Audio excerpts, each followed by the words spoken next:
We'll see. Is everybody ready to go? Let's proclaim the greatest radio show. Welcome, fans, to the Week 10 Steelers preview. I'm your host, Jim Stella, here with Jay Dash. The Pittsburgh Steelers are taking on the Dallas Cowboys at home in Week 10. The Steelers have struggled so much on the road, so it's nice to see them get a home game. It's also nice to see them play a team that's 7-1, because if they were 1-7, I would have my doubts about this football game. But considering the Cowboys are 7-1, I have a feeling Pittsburgh is going to show up and play pretty well. Well, what about the New England game? Well, Brady owns the Steelers. That doesn't count. Brady and the Patriots are in a league of their own when it comes to any team, really, in the NFL, but especially the Pittsburgh Steelers. Yeah, and no Big Ben as well. Yeah, that didn't help. This week, you'll have Big Ben back. He got that game against Baltimore. It wasn't a very good 3 quarters for him in that game, but he had a pretty good 4th quarter. He seemed to really get on target with some of the receivers. He had a good rapport with Eli Rogers, who has been in Tomlin's doghouse, or has he? I'm not really sure, because I've read conflicting reports. He was benched for the game the week before Baltimore. He didn't even play, so I don't really know what was up with that. But the Steelers are rumored to have a shot at having Ladarius Green back. Marquise Pouncey might be back from thumb surgery in this game, which I don't know if I like that, because it's on his snapping hand. And also the defense might get Bud Dupree back this week. Both Ladarius Green and Bud Dupree would be on a limited snap count, but you could see Dupree in there on obvious passing downs, and you could see Ladarius Green in there on some 3rd downs or just maybe some obvious passing plays. He's not going to get a lot of work, but it'll be nice to get these guys into the mix and get them playing. Yeah, and that's after getting a little bit healthier last week as well. But you talk about the Steelers being a good home team. The Cowboys are undefeated on the road right now. They won at the Redskins in Week 2, 27-23. In Week 4, they won 24-17 at San Francisco. They blew out the Packers in Green Bay 30-16, and last week they blew out the Browns 35-10 on the road. So outside of the Packers, well, maybe the Redskins as well, they really haven't played that great a competition on the road so far. So the Steelers might be their biggest competition so far on the road, but that is if Big Ben can step up from what he was doing last week. Like you said, he looked good in the 4th quarter last week. Hopefully he can continue that this week, because they're going to need him, because the Dallas Cowboys, their defense has been pretty good this season. Now, they did let up 23 points against the Eagles a couple weeks ago, but prior to that, in their past six games, 17 points or less in 5 of their last 6 games. The biggest story for me coming out of this is Dak Prescott or Tony Romo. Is there any chance that Tony Romo starts for them? I would say absolutely not. Dak Prescott has been a beast over the past month of the season. Now, he started a little slow. I know he wasn't throwing interceptions or whatever, and he was going to break the record for start of a career without an interception. And he was managing the game well, and that's what you want out of a rookie quarterback. But over the past month, man, he's stepping up and becoming a good pocket quarterback. And I mean, he can run as well, but he can throw out of the pocket. He looks very good. They're getting they got Dez Bryant back a couple weeks ago healthy. Now, he did do nothing this past week, but with him and Cole Beasley out there, I mean, Dak Prescott has looked pretty good this season, and there is no way in hell I'm putting Tony Romo in while the Dallas Cowboys are 7-1 with a quarterback like Dak, man. I think this guy can be a good quarterback. We talked a little bit about it before the season even started. We were doing some preview shows during the offseason to fill some time. I asked you the question, what happens if Romo gets hurt and Prescott takes over? Will Prescott ever give way to Tony Romo? And we both agreed that if Prescott was playing any type of good football, that you stick with him. You know, Romo's an older guy. He's shown that he chokes in big games. He struggles to stay healthy.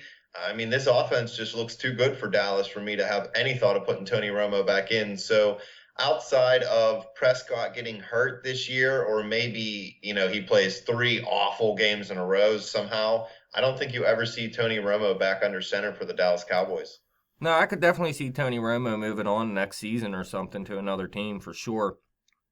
But I got a question, man. The Dallas Browns. Huh? Or the Browns? Browns? The Browns. Maybe. Probably not. I don't think he'd do that. But look, over the past 6 games, the Dallas Cowboys have, well, obviously they won every game, but they haven't been playing close games. 6 points or more in every game, and we know the Pittsburgh Steelers this year have not played a close game at all. Is there any chance that this turns into a close game, or is someone going to blow someone out? That's a good question. I don't know. I think it could end up being a close game just because I think Prescott plays the type of football that the Steelers defense struggles against a little bit. He's a mobile guy who can move around. He can get out of the way of the rush. The Steelers don't have a great pass rush as it is, so it's going to be hard to get to him to bring him down. And he can also beat you with his arms, so he's going to be able to move around and do some things. So I could see them putting up points, but I also could see the Steelers offense putting up points. They definitely play a lot better at home. Roethlisberger played better in that fourth quarter against Baltimore, so I think he'll get back on track. So I think it could end up being a close, high-scoring game. So you think it's going to be high scoring? The defense isn't going to step up like they did last week? I think if defenses step up, it's going to be turnovers for scores. So even if they step up, the other teams are going to be able to put scores on the board. If the Steelers make mistakes offensively and give the Cowboys a short field, they run the football so well, it's going to be hard to stop them because look what Pittsburgh's done in these couple of weeks. We stopped the run last week against Terrence West, but the 2 weeks prior to that, we couldn't stop the run to save our lives, and we struggled mightily. So if Pittsburgh allows Dallas to run the football as well as they have been, it's going to be hard for that defense to get off the field on third downs. The key for this Pittsburgh Steelers defense in the bend but don't break style that they're playing is third and long. And they can't get teams in third and long recently because they've been struggling against the run so much. So when it's 3rd and 4, 3rd and 3, the defense of allowing them to complete the pass and tackling them is actually killing us because we can't get off the field, and teams know that. So especially if they run the football, it's going to be hard for this defense to get off the field. So both teams, I think, are going to have to put up points to win this football game. Well, the Dallas Cowboys have scored 27 points or more in 6 of the 7 games during this 7-game win streak they're on. And like I didn't mention yet, they started out 0-1 with a 20-19 loss versus the Giants. So the Dallas Cowboys have been a good team all season, and it starts with Ezekiel Elliott in the backfield. Now, coming into the season, we were talking fantasy, and we were saying no way would we draft Ezekiel in the top, what was he, top 7, something like that? Yeah. And it is scary because, I mean, Adrian Peterson's the guy that turned these running backs into first-round picks in fantasy because he was a 5th-round pick his rookie season. He blew up immediately. Then everybody started taking these guys in the first round, and it's scary. But with the Dallas Cowboys, they have one of the best offensive lines in football, and Ezekiel Elliott is a beast. He's leading the NFL in a few categories. He looks like the best running back in the NFL right now. We've seen Jay Ajayi blow up against Pittsburgh. We've seen LeGarrette Blount blow up against Pittsburgh. Now, last week, Terrence West couldn't get it going. But he's garbage. Yeah, the Baltimore Ravens, I mean, it's not like they had that great of a run game. Joe Flacco hasn't been playing that great this season, so teams can try to force him to pass. Now, you're going to have to focus on Ezekiel, but the way Dak Prescott has been playing over this past month, if you completely sell out to stop Ezekiel Elliott, Dak Prescott can beat you too. Like I said, they got Dez Bryant back, so there's their deep threat. They got the guy they can throw to short in Cole Beasley. Jason Witten is starting to step up. He's still a red zone target for Dak Prescott. He's using all his options out there. So it's not like you can just focus on Ezekiel, and if you're able to shut him down, that you're going to win this game because they have many options in this offense. Cole Beasley's been doing it big for my fantasy team. Please believe it, man. He's Dak Prescott's favorite target out there. And, I mean, I always liked the guy, even with Tony Romo in, but Romo wasn't looking his way enough. He was always trying to target Dez Bryant, and then if he wasn't open, he'd check down to Jason Witten. Now, Dunbar. Dak Prescott is reading the field better. He's looking for more options than just those two guys. So I think this offense looks way better with Dak Prescott in. Should the Steelers try to focus that way on offense a little bit and try to, I don't want to say move away from getting Antonio Brown the ball because he's a great playmaker, but should they try to spread the ball around? Because we both know Roethlisberger, if him and Brown played a full season together, neither missing an offensive snap or, come off the field for Brown a couple times maybe, he would have well over 200 targets. Yeah, I absolutely do. I mean, we talked about it before. Antonio Brown and Le'Veon Bell are the only two guys that they try to get the ball a bunch in every game. And you've seen at the beginning of the season when Sammy Coates comes up with the big plays, this offense looks a lot different. So I think Sammy Coates is that guy that got to be an extra option for Ben. Now, he got to step up. He hasn't been playing great since he had that hand injury or whatever. But yeah, Ben got to look his way. Last week, we seen Eli Rogers step up and have 100 yards. So yeah, you need more options than Antonio Brown and Le'Veon Bell. We seen last season with Martavis Bryant how good this offense looked. Not that they were fantastic or anything, but they were very good. You definitely need that third guy, and we seen it at the beginning of the season when Sammy Coates is that third guy. This offense looks good. When they only have those two guys, though, the offense definitely takes a step back.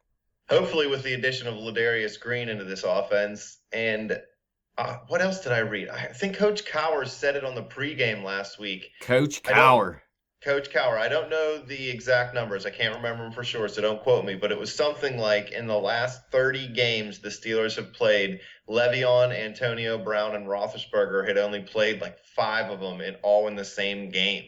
So getting some cohesion, even with the triplets, big three, whatever you want to call them, is really paramount. And the Steelers need to find a way to get Le'Veon Bell the ball maybe more in space. Maybe they need to throw him the ball a little bit more out of the backfield to soften up that pass rush on Roethlisberger, just to get him the ball in some open field, because last week it didn't seem like they could get the running game going. And Dallas has a pretty decent front seven. They're nothing, that it scares the hell out of me, but they can stop the run with the best of them, and it's going to be hard for the Steelers football team to continue to run the football if their offensive line's hurt.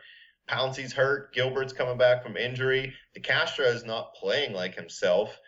The only staples you got is Villanueva and Foster on the left side. See, my plan would be if the run game's not working like it wasn't last week, I would put D'Angelo Williams in the backfield and move Le'Veon Bell out to a slot and try to get him the ball that way. I mean, that's pending on D'Angelo being healthy, because he got, 3 snaps, I think, last week? Yeah, he had 1 carry for 1 yard. But again, Le'Veon Bell wasn't getting anything on the ground, so give the backfield to D'Angelo. If he's not getting anything on the ground, at least you have one of your best players out in the slot you can get the ball to an open field. You got to try something, because it can't just be Roethlisberger and Antonio Brown. Dallas is going to put and up points in this Le'Veon, game. Obviously. I mean, even though Le'Veon didn't do much last game, they tried getting him the ball. And would they have 9 targets to Le'Veon or something like that? Yeah. So, I mean, they were still trying to get him the ball, but again, Le'Veon and Antonio isn't enough either. You have to have more options than that, and that's why Sammy Coates is the key to this offense to me. Can the Pittsburgh Steelers score 30 points this week to beat the Cowboys? The Cowboys haven't let up 30 points all season long. The most they let up was 23 points against the Eagles and the Redskins, and they won both of those games because, like I was saying, Dallas has been putting up points as well. So can Pittsburgh put up points against Dallas? Yes, but do I think they're going to put up 30? I think that's pushing it, especially with way Ben isn't completely 100% healthy. Sammy Coates isn't playing how he was earlier in the season. So, no, I don't think they will. Can they win this football game if they don't score 30? Yeah, I think they can win the football game if they don't score 30. Even though Dallas has been scoring points, I think the way Pittsburgh's defense has played when healthy, and we've seen it again last week, they played pretty well, led up the one big play to Mike Wallace. I think they can hold them to 20 points in this game possibly. I think Dallas will score around 20 at least, though, so you're going to have to score more than that. Will Ladarius Green make an impact? Is he definitely playing? There's nothing that says definite, but he's back in practice for, I think, the second or third week in a row now. So if ever he was going to play, he's not going to play a lot of snaps if he does. But I would guess he has probably right now a 60 to 70% chance to play. Maybe in the red zone. I think he'd be a good guy to throw in the red zone. If you're going to limit him in snaps, just let him play red zone snaps, and just so you have another red zone target to try to get the ball for 6. Is there any chance Ladarius Green's presence hurts the Steelers, considering they're struggling to run the football a little bit right now, and he's not the best run blocker? Do we have a great run blocker, tight end? David Johnson, baby. David Johnson. I don't know. I don't think it's going to hurt that much. Jesse James plays a good bit, and he's not the greatest run blocker. In fact, they were saying he's the worst run blocking tight end in all of football earlier this season. Not that I seen it. Like, I know he's not great or anything, but I didn't see him just getting blown over every time or anything. But, yeah, I don't think it's going to hurt him that much necessarily. If the Steelers don't get it together on offense this year, any chance Haley's fired? Well, I mean, they have it together perfectly at home. On the road, they're completely lost. Is that Todd Haley? That's the first thing you got to ask. Is it Todd Haley's fault that this offense cannot play on the road? Because at home, they're fine. So you got to pinpoint what the problem is. Is it Todd Haley? Is it Mike Tomlin? Is it something else? I mean, what are they doing? Do they got to go down there a day early? What do they need to do to start winning on the road? I don't know if it's Todd Haley or not, man. We both don't like Todd Haley, obviously, and would like them to move on from that, I guess. But, I mean, in the past, we've seen every time they get an offensive coordinator, I like them less and less. So I can hardly like anyone less than Todd Haley. I'd hate to see who it would be if they moved on from Todd Haley. Because, I mean, really right now, Big Ben has more control of the offense. So that's kind of what I want. And if they bring in a new offensive coordinator, is he going to give control to Ben immediately? It took Todd Haley a while to give control to Ben. So I don't know, man. It's hard to say. But I will say I don't like Todd Haley. I think Todd Haley will be here for the remainder of Ben Roethlisberger's years, honestly. That's just my opinion. Yeah, I could see it too. Definitely. And I almost don't have a problem with it. But if it has something to do with Todd Haley that they're not winning on the road, you might have to move on from it. Because right now, if you don't win on the road, you're never going to win a Super Bowl. Because if you're not winning it on the road, you're not going to have a good enough record to have home field advantage in the playoffs.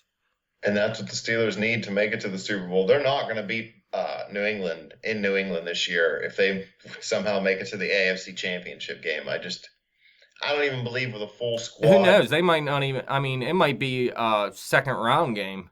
Yeah, I mean, it could be. They're not gonna beat New England at all in New England. Is pretty much what I'm trying to get at. They have a small chance at maybe if they would have to face Baltimore or Cincinnati in a road playoff game at winning that game, with it being a divisional game. The third of the year for either team. I just don't think that there's any way they travel to New England and win. I don't think they could travel to Denver and win, and I think they would struggle to even beat the Oakland Raiders in Oakland. All right, so Des Bryant blew up 2 weeks ago. Last week he got shut out. Over or under 85 yards from Des? I'm going to go under. I think Cole Beasley has the bigger day against the Steelers. Ezekiel Elliott, 100 yards rushing.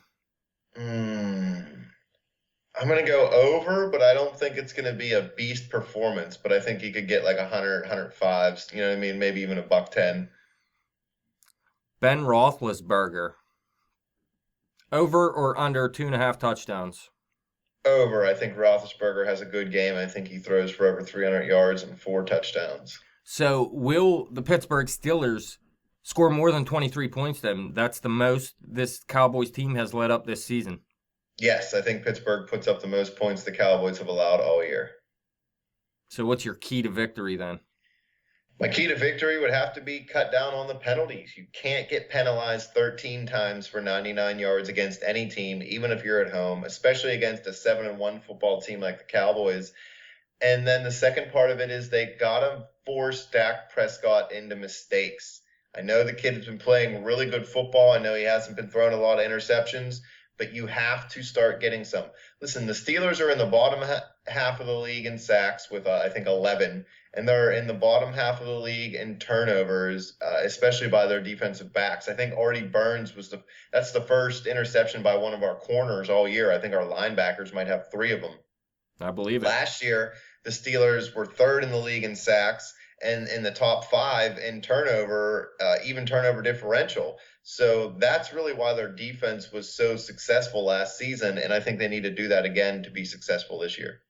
I said it in both Steelers segments. I think Sammy Coates got to step up and be a part of this offense, and until he does, there's just not enough in this offense to outscore teams necessarily, because I know the defense looked better last week, but Baltimore's offense is garbage, to tell you the truth. Dallas has a lot better offense. Now, I know it's in Pittsburgh, but I think they need more than just Le'Veon Bell, because like you said, Dallas can stop the run, and I think they need more than just Le'Veon and Antonio Brown. And Sammy Coates got to come up with a few big plays in his game. Like I said before, are the Steelers 0-3 in their last 3 games? Yeah. And it's all without Sammy Coates. So he got to step up and be a third big option for Ben in this offense. Now, I know Eli Rogers was a good third option last week, but Sammy Coates is the guy that can make big plays. Eli Rogers, he makes some plays, don't get me wrong or anything, but Sammy Coates is the guy that can be a big-time player in this game, but he has to be more consistent, and it has to start soon, because without his play that we've seen earlier in the season, they just haven't been winning games. What's up with Le'Veon Bell not getting in the end zone? No touchdowns since he's come back. No touchdowns. Not rushing or receiving. That's ridiculous. I didn't even know that, to tell you the truth. That's crazy. I guess on the road, you just got to be a better offense. At home, I guess you just really didn't need him to get in the end zone, because they're scoring points at home. So he has 119 touches, no touchdowns this season. That's ridiculous. He'll get in the end zone, though. Does he score his first touchdown this week? Oh, I hope so. I'm going to say yes, because he's on my fantasy team, and he did me dirty last week. Yeah, I picked him in my no, he's on my fantasy team, too. Did you see my fantasy team? They scored like 60 points, dude. That's hilarious. Yeah, they were horrible. Garbage. Complete garbage. So, who wins? What's the score? I think it's a high-scoring game. I think Pittsburgh squeaks this one out. I think the Steelers actually go for 2 at some point in this game, and it works to their advantage. It's going to be my bold prediction. And I think the 2-point conversion puts them over the top, and they win the game 29-28. 29-28, huh? I think this is going to be the first game where we go different, man. I think we picked the same result in every game this season, and I'm going to take Dallas in this game. I'm going to say it's close too, though. I'm going to say it's 25-23. Oh, so you got the Steelers falling under 500 for the first time in a while. Yeah, they're going to lose this home game, man. It's brutal. We need this victory. They do need this victory, but from what I've seen the past 3 weeks, of course, Ben was out pretty much all of them, right? He played the first half of the Miami game, none of the New England game, and he looked like crap last week in first game back. So I expect him to be better this week, but still not 100%. Dallas comes out with the victory, man. Bluck back Prescott. I like him. For that. I tell you what, it's better than Tony Romo, I like him man. Too. I just hate him this week because he's playing the Steelers. I think he's a good young quarterback. He's one of the reasons social media is blowing up about Pittsburgh. Why don't the Steelers find a good quarterback in the 4th round? You know how hard it is for that to happen? Dak shouldn't have slid down as far as he did. It was just a fluke. Well, that's why I kind of hate when teams take quarterbacks in the top 10 or whatever all the time, man, because you can find quarterbacks later, man. I mean, Drew Brees was a 2nd-round pick. Obviously, Tom Brady was a late-round pick. Dak Prescott. So you can, and that's why I don't get too high on quarterbacks as soon as they come out of the draft, because you never know. Yeah, you never know. And all these people who think that they're going to draft Ben's replacement in the 1st round this offseason is stupid, because it's not going to happen. I don't think Roethlisberger and his replacement are ever going to be on the team at the same time. Well, I mean, I said it before, though, man. If you think your guy's there, like when they drafted Ben, they wanted Ben. You know what I mean? They wanted him from the very beginning. So if they feel like that guy is there again, and they're looking into the future and looking in college and saying, I really don't see a guy in the next few years that I like this guy that I think can be the franchise, I'd think about it. I even said it in before the last draft, like if he was there, which I said he wouldn't be there, but if he's there, I don't mind it. But I agree, I don't think it's going to come this early. Yeah, I'm not saying I don't think they should try to find somebody. I just think that the Steelers really believe that Ben's got 3 or 4 good years left, and the way that contracts are structured and everything in the NFL, you can't you can't draft a guy now, and then if Ben plays 4 more years, he sits for 4 years, and then you're already on his second contract before he's even a starter. Like, things like that matter to franchises. Will So I just don't. Big Ben play in any other uniform? No, he'll retire a Steeler. How about Tom Brady? I think Brady has a better chance at playing in a different uniform than Ben, because I think Brady isn't physically as beaten up as Ben. Ben contemplated after the 2008 season, he contemplated retirement. From an article that I read, he talked to Brett Kiesel about it, and he said that he really just can't take this physical beating anymore. Well, and he doesn't want to go to the Browns. Believe that. Anything else for the fans? No, man, that's it. I got the Steelers, you got the Cowboys. Believe it. Sad day when you pick the Cowboys to beat the Steelers. Well, hey, listen, Trump beat Hillary. It all can't come at once, man. Believe it. Fans, if you have any questions or comments, or you just want to bash Hillary with us, hit us up on Twitter at bet_the_spread. Hit me up on Twitter at betjimthewin. Check out the Facebook page at facebook.com/betthespread. Keep coming back to YouTube. Keep clicking subscribe. Steelers got to get it together. Hopefully this is the week.